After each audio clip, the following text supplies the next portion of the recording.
नमस्कार, जय हिंद साथियों। तो आज हम बात करने वाले हैं हिंदी साहित्य का सरल इतिहास। अब आज हम विश्वनाथ त्रिपाठी द्वारा लिखी गई हिंदी साहित्य का सरल इतिहास पुस्तक को पूरा पढ़ेंगे। हम डेली कोशिश करेंगे कि 2 से 5 पेज डेली पढ़ पाएँ, अच्छे से समझ पाएँ, डाइजेस्ट कर पाएँ और उनको हम अपने एग्ज़ाम में लिख के आ पाएँ, वहाँ पे हमें अच्छे नंबर ला पाएँ। ये जो पुस्तक है ये बहुत ही लाभदायक पुस्तक है। इसमें तीनों जो कालखंड हैं, आदिकाल, भक्तिकाल, रीतिकाल और आधुनिक काल, उनके साहित्यिक इतिहास को एक संक्षिप्त में दिया हुआ है, जिसे पढ़कर हम पहले हिंदी साहित्य की पूरी रूपरेखा को समझ सकते हैं आसानी के साथ। तो हम इसको पूरा एक एक करके रोज़ डेली धीरे धीरे 2-5 पेज करके इस पुस्तक को यहाँ पे पूरा करने वाले हैं। तो आप लोग भी इस पुस्तक को साथ में लेकर बैठें और इससे पढ़ाई करें। इस पुस्तक को अगर आप साथ में लेकर नहीं बैठेंगे तो आपको समझ कम आएगा। वैसे आप इसे कहीं भी जा रहे हो, कहीं भी घूमने जा रहे हो, बाहर जा रहे हो और अपने टाइम को अगर आपको यूटिलाइज़ करना है तो ईयरफोन लगा के सुन भी सकते हैं, क्योंकि हम इस पूरी पुस्तक को पढ़ेंगे और यहाँ पे समझेंगे। तो सबसे पहले इस पुस्तक का नाम जो है हिंदी साहित्य का सरल इतिहास, जो कि विश्वनाथ त्रिपाठी द्वारा रचित है। अब इस पुस्तक में जो पहले पेज पे दिया हुआ है वो है लेखक परिचय। तो लेखक परिचय में इसमें दिया हुआ है कि डॉक्टर विश्वनाथ त्रिपाठी हिंदी भाषा और साहित्य के प्राध्यापक आलोचक रहे हैं और हजारी प्रसाद जी के शिष्य रहे हैं, और इनके जो रचनाएं उनके बारे में दिया हुआ है। इससे हमें कोई खासा मतलब नहीं है, पर आप जब पुस्तक लें तो इसे ज़रूर पढ़ें। अब इसी के साथ आगे बढ़ते हैं। हिंदी साहित्य का सरल इतिहास, जो डॉक्टर विश्वनाथ त्रिपाठी, ये एक भूतपूर्व रीडर भी हैं और हिंदी विभाग दिल्ली विश्वविद्यालय में प्रोफेसर का काम भी किया है। और आगे लिखा हुआ है आमुख। तो आमुख में जो हिंदी साहित्य की जो रचना है उनके बारे में बताया गया है कि इसका सूत्रपात कैसे हुआ। तो आमुख को हम पढ़ लेते हैं यहाँ पे और समझ लेते हैं। तो आमुख में लिखा हुआ है, हिंदी साहित्य का इतिहास हिंदी भाषी जनता की आशाओं आकांक्षाओं, उसके सुख दुख, उल्लास और निराशा तथा अन्य मन स्थितियों का शब्द दर्पण है। जो हिंदी साहित्य है वो जनता की आकांक्षाओं, आशाओं, सुख दुख, उल्लास आदि की मन स्थितियों का क्या है, शब्द दर्पण है। और यही बात रामचंद्र शुक्ल ने बोला था कि साहित्य जो है वो जनता की चित्तवृत्तियों का प्रतिबिंब है। जनता की चित्तवृत्तियों का क्या है, प्रतिबिंब है। तो उसी के साथ कहने की आवश्यकता नहीं है कि इसका परिचय प्राप्त करना अनेक दृष्टियों से आवश्यक और उपयोगी है। इसलिए देश के विद्यार्थियों को हिंदी साहित्य के इतिहास का परिचय शिक्षा के विविध स्तरों पर अनुकूल पद्धति से दिया जाता है। जो हमें हिंदी साहित्य पढ़ाया जाता है 8वीं, 9वीं, 10वीं, 11वीं, 12वीं में अगर कोई सब्जेक्ट लेता है तो, और यही काम जितना आवश्यक है उतना ही कठिन है, क्योंकि हिंदी साहित्य के इतिहास का विकास की रेखा सरल और सीधी नहीं है। इस साहित्य के इतिहास में बहुत सारी जटिलताएं भी मौजूद हैं, उससे जटिलताएं हैं और अनेक सारे मोड़ हैं। इस पुस्तक में प्रयास किया गया है कि हिंदी साहित्य के सामान्य विद्यार्थी को हिंदी साहित्य के इतिहास का ऐसा परिचय कराया जाए इस का उसे उपयोगी ज्ञान प्राप्त हो जाए।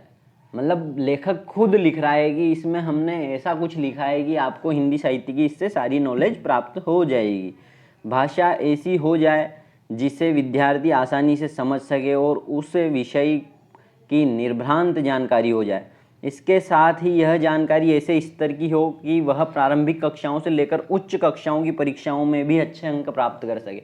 अगर आपको net, GRF, set, first grade, second grade आदि एग्ज़ाम देने हैं तो आप इस किताब आपके लिए बहुत ज़्यादा ही लाभदायक हो सकती है।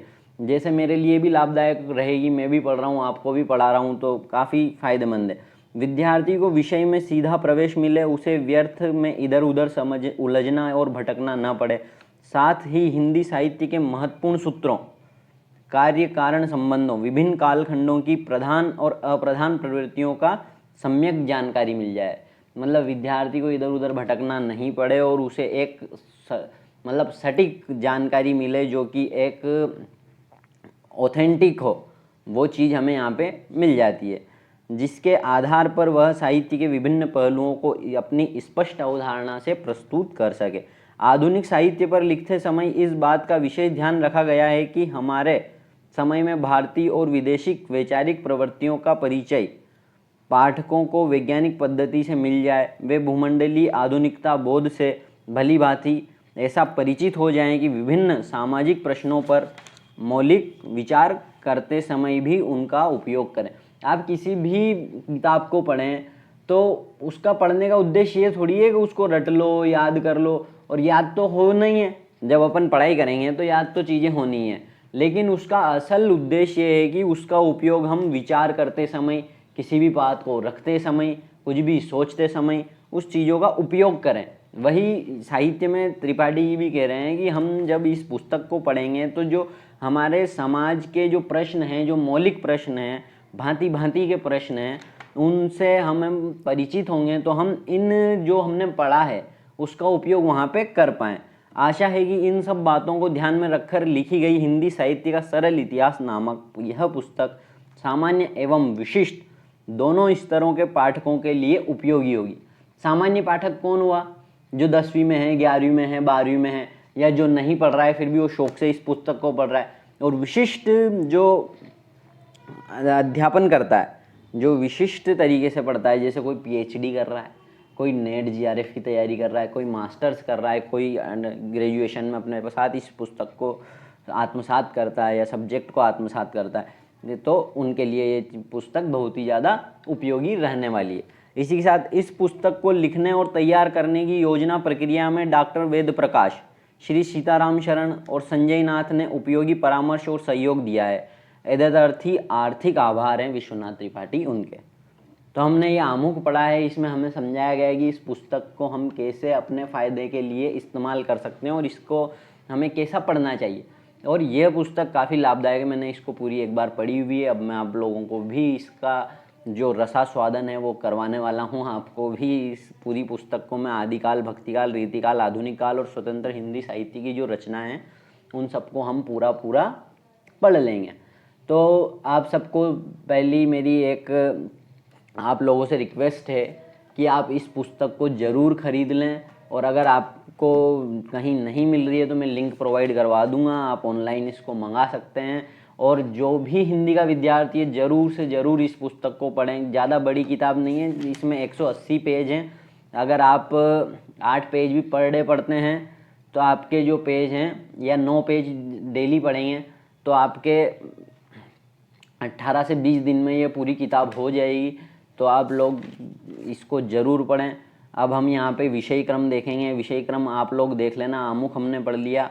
विशेष प्रवेश में आदिकाल, भक्तिकाल, रीतिकाल, आधुनिक काल। तो आदिकाल की जो सामाजिक स्थिति है वो हम इसमें पढ़ेंगे। सिद्ध कवि, नाथ कवि, जैन मतवली कवि, वीर गाथा काव्य के, वीर गाथा काल के अन्य कवि और उसकी सामान्य विशेषताएं हम यहाँ पे पढ़ेंगे। उसी के साथ भक्ति काल है, तो भक्ति काल का उदय और उसके सामाजिक आधार। भक्ति काल का उदय हुआ जब सामाजिक स्थिति देश के अंदर कैसी थी वो हमें पढ़ना है। भक्ति की कौन कौन सी धाराएं हैं, जैसे भक्ति की निर्गुण और सगुण 2 धाराएं। निर्गुण में जो सूफी काव्य धारा है, संत काव्य धारा है। सगुण में राम काव्य धारा है और कृष्ण काव्य धारा है, वो हम पढ़ेंगे। जो विभिन्न संप्रदाय है वो हम यहाँ पढ़ेंगे। फिर सूफी साधना, सूफी लोग साधना कैसे करते थे और उनके मत क्या हैं, मतलब और लोगों के इन सबको लेकर क्या मत हैं। फिर भक्ति साहित्य के रूपात्मक स्रोत हम इस भक्ति काल में पढ़ने वाले हैं। फिर निर्गुण काव्य, इसमें ज्ञानाश्रयी शाखा और प्रेमाश्रयी शाखा, वही ज्ञानाश्रयी प्रेमाश्रयी जो 2 शाखा हैं निर्गुण में। सूफी काव्य शाखा, निर्गुण काव्य शाखा, इसकी सामान्य विशेषताएं राम भक्ति धारा, कृष्ण भक्ति धारा, अन्य कृष्ण भक्त कवि। और कृष्ण में जैसे शूर, मीरा और जो अष्टछाप कवि हैं, कृष्णानंद, परमानंद, श्यामनंद, इन सबको हमको इसमें पढ़ना है। हिंदी भक्ति काव्य की जो विशेषताएं हैं वो हमें पढ़नी है, तो भक्ति काल में ये पढ़ना है।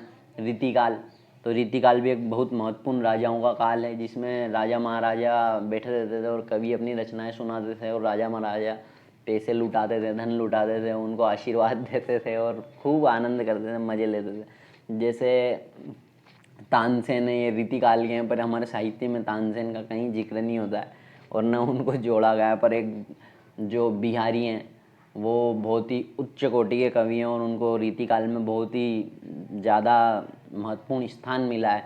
तो जो बिहारी है वो कहते हैं कि कहत नटत रीजत खीजत मिलत खिलत लजियात भरे भवन में करत है नैनन ही सो बात। मतलब एक सभा चल रही होती है राजा की, तो एक जो नायक होता है, नायिका होती है, वो नायिका सामने बैठी होती है, नायक उसके अपोजिट में बैठा हुआ, दो आमने सामने बैठे हुए हैं।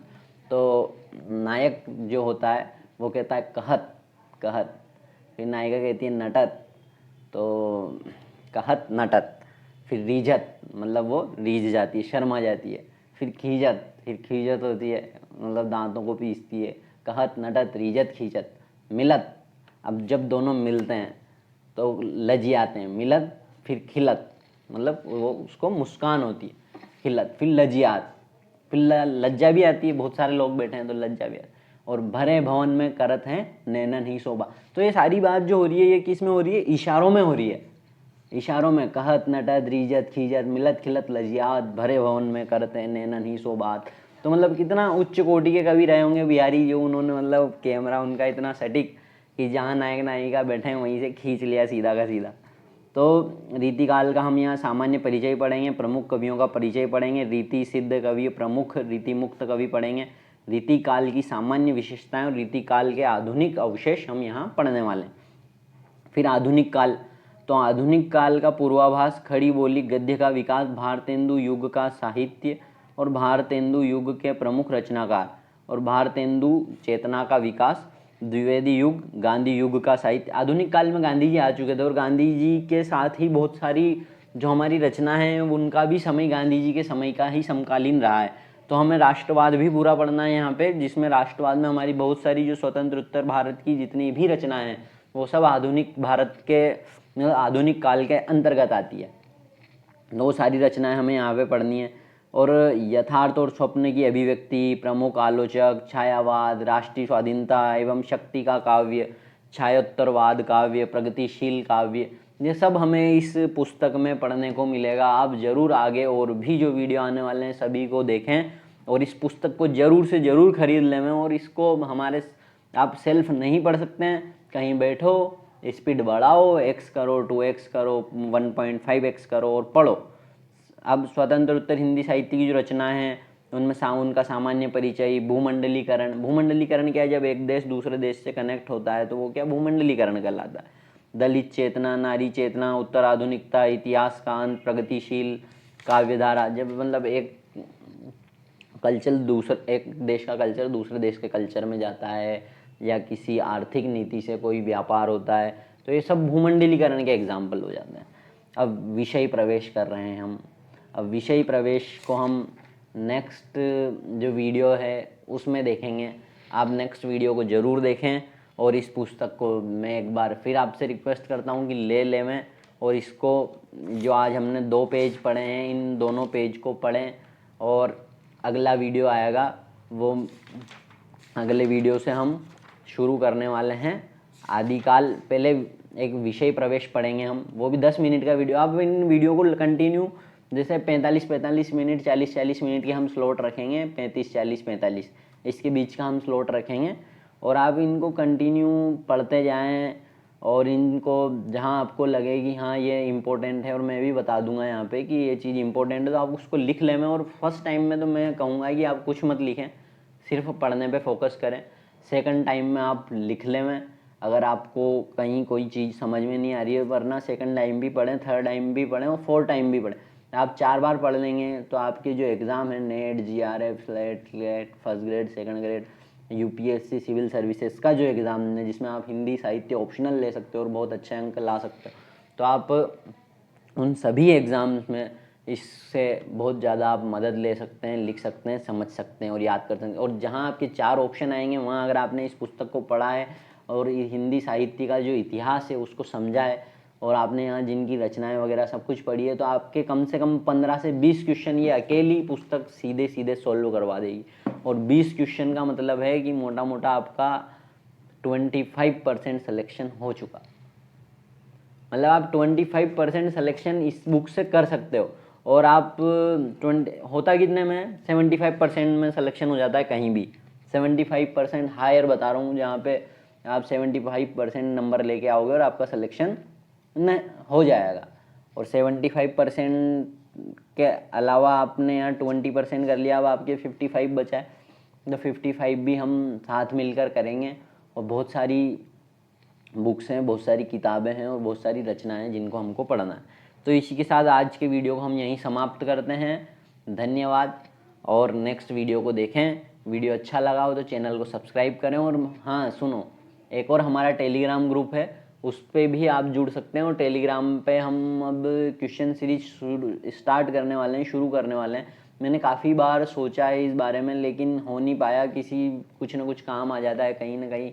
बहुत सारे जीवन में जंजाल, अभी इतनी सी उम्र में फंसे हुए हैं तो फंसते ही रहते हैं वो तो। खैर ठीक है सारी चीज़ें, पर आप इस पुस्तक को लें, खरीदें और पढ़ें अच्छे से और इन्जॉय करें। इसी के साथ आज के वीडियो को यहीं समाप्त करते हैं। वीडियो अच्छा लगा हो तो चैनल को सब्सक्राइब करें, वीडियो को लाइक करें। इसी के साथ थैंक यू।